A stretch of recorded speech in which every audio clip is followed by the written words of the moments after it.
everything. You did the music, the animation, and of course you had the ideas. So how long did it take you to put together this film? Well, first let me say I didn't have all the ideas. This is actually based on a short story by a fellow named Sam Edwards, or S.L. Edwards, his story, The Cthulhu Candidate. So I kind of took his story and followed up where his story leaves off.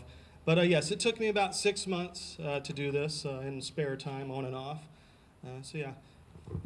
Awesome. So was this your first film, or?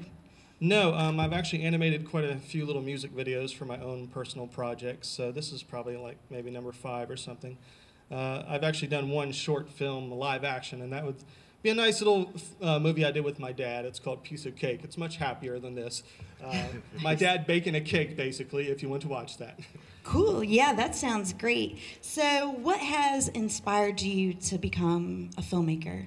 Who has inspired you? Well, ever since I was a kid, I pretty much wanted to tell stories. I thought I was going to be a game maker someday. I kind of pursued that for a little while and really realized I don't want to make games. I really want to tell stories. So I finally jumped into writing mostly.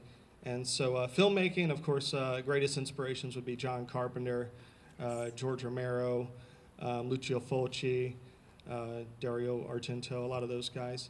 And of course, a million other people I could go into. As far as animation influences, even though it doesn't quite look like it, Don Bluth, Ralph Bakshi, and Jindy, I can never pronounce his last name, the fellow who did Samurai Jack, and those fellows that did like Powerpuff Girls and all that fun stuff that came out in the 90s, the Cartoon Network stuff. Cool. Well, I guess I'm going to open it up to you guys. Does anybody have any questions for Alan? Yes, yes? Sir.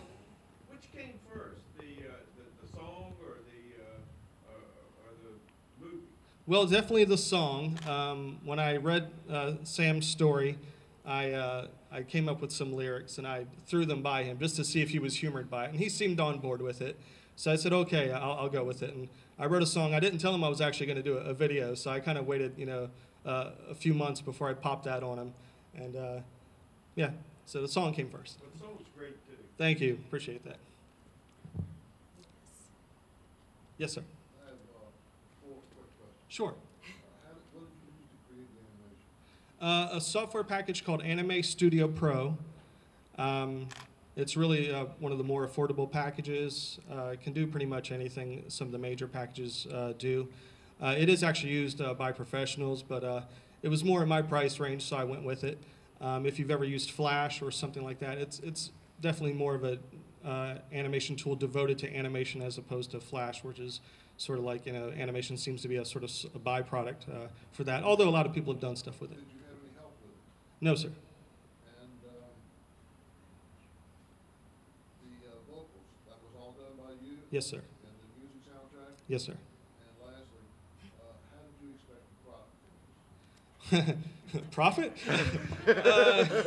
I guess you would say I'm sort of a hobbyist right now as far as filmmaking. Really I guess if I'm going in any career direction, it would be a writer to plug my writer persona. That's A.P. Sessler. I do a lot of short stories, novellas and stuff like that, novelettes. So if you ever want to check out that stuff, check out A.P. Sessler. Nice work. Thank you, sir. Appreciate that. All right. Do we have any other? Yes, sir. Yes. For the visuals for the candidate, based on any real life qualities? Oh my. Now, when I asked Sam who his, because it's really his story, so I said, who does this guy remind you of? And he said Ted Cruz. So I'm sorry if I'm getting too political, but that's who, he's the writer, so he gets to choose who his evil candidate looks like, and he chose Ted Cruz. And I just thought I went with the sort of Trump hats because they're so universally known, so I kind of did the marsh on top the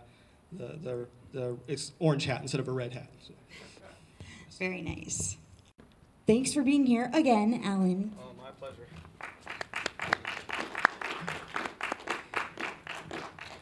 So tonight, I just want to ask you, what is the animation process like? All right. Well, this is a little bit different, obviously, from your standard animation, which is typically someone drawing by hand. I'm sure maybe you've seen cells from Walt Disney or other animation directors, where they actually hand draw these things on cells, and then someone has to color them in, and then they photograph these, and one by one, these frames, typically 24 a second, become your animation. The digital animation process is a little different. I try to marry the two. So everything is initially sketched by hand, what you call your keyframes, which are your sort of basic poses, and the computer does the interpolating, the in-betweens, or where the old school animators, someone had to actually draw all those in-between animation frames. The computer sort of does that for you. But I wanted to have the best of both worlds, so I tried to make it look as hand-drawn as possible by having lots of sketches that I traced digitally and then colored. But what I really wanted to do was have the backgrounds be completely hand-drawn. And so all the background art you see in that is just, quick sketches. I wanted to keep it very loose. I didn't want it to necessarily look, nice and perfect and, all that. So what I've done, I have a few sort of cells, if you call them, my version of a cell that I can hand out if anyone wants some. I got about 6 of them, actually. And so I'll be giving those out to anyone who wants one. Awesome. So that's interesting how you said it's all digital. And I just want to ask you, because I know you're relatively new to doing like a whole short film, but when you were a kid, because I'd say we're about the same age, there was no computers or digital. So as a child, were you always just kind of sketching things out? Oh, definitely. I was probably tracing pictures, originally from the encyclopedias, at around the age of 3 or 4, and then of course, drawing my own pictures. And I just kept up that love of art, throughout my whole life. At different times, going into other things, obviously pursuing music, pursuing lots of other things. But art's always been my mainstay. And so to combine, the best of all the worlds, music, animation, and storytelling into the short animated video, it's really kind of the culmination of all those skills put together. Yeah, for sure. I know it must, even though it was such a short film, it probably took you a really long time. Definitely, about 6 months, in fact. I would say this is more like spare time animation, though, because I do work, and so in the meantime, when I, come home from work, I like to doodle and, work on stuff. And so, yes, the project took about 6 months to do it all. Nice. Do you have like a signature character that, you've always kind of had, like that you've created, that you've carried with you? Not so much, because I do want to be a sort of storyteller. I like the idea of creating lots of characters.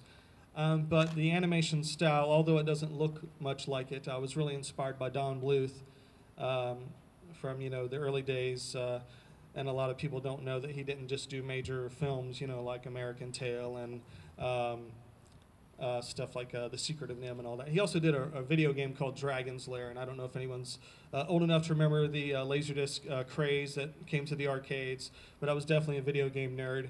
And so that's really my introduction to Don Bluth, and total love for his style.